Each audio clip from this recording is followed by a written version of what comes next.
What's up, land lovers? This is the technically animated Randall Sylvie, back again with another comic news roundup.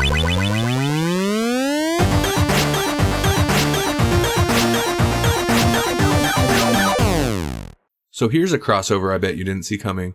A press release last week announced that Quentin Tarantino and Matt Wagner will be teaming up on a Django Unchained Zorro crossover comic book. This marks the first time Tarantino will be continuing the adventures of a character from one of his films in any kind of sequel story.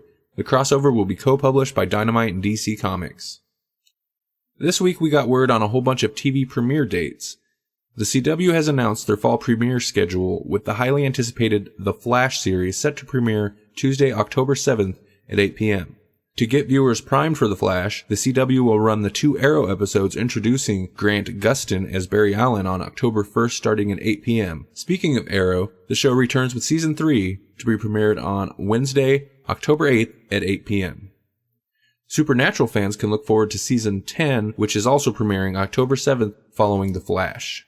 Jumping across the pond, the BBC has announced that Doctor Who Series 8 will premiere August 23rd on BBC One. No word on whether or not it will be simulcast on BBC America like the 50th anniversary special.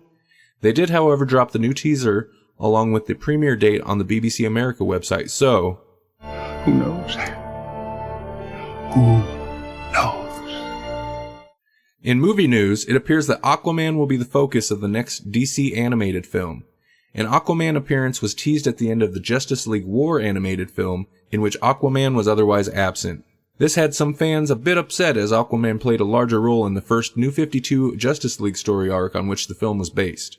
The brief appearance at the end of Justice League War, however, hinted that DC and Warner Brothers had other plans for Aquaman in the DC animated universe, and it has now been confirmed that he will appear in Justice League Throne of Atlantis. Throne of Atlantis is a well-received New 52 crossover arc between the Justice League and Aquaman books that puts Aquaman and Atlantis front and center while still incorporating the Justice League.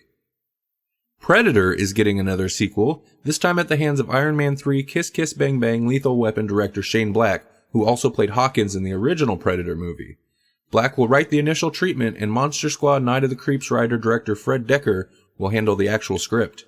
Originally reported as a reboot, Black told Collider.com that the film would indeed be a sequel as far as he and Decker are concerned, and, quote, "Why start over when you've all this inventive mythology to mine?" That's it for this week's Comics News Roundup. Be sure to subscribe for new videos every week, including the Comics News Roundup and full episodes of the Grawlix Podcast. For new episodes of the Grawlix Podcast as they come out, be sure to check out grawlixpodcast.com, and you can follow us at Grawlix Podcast on Twitter.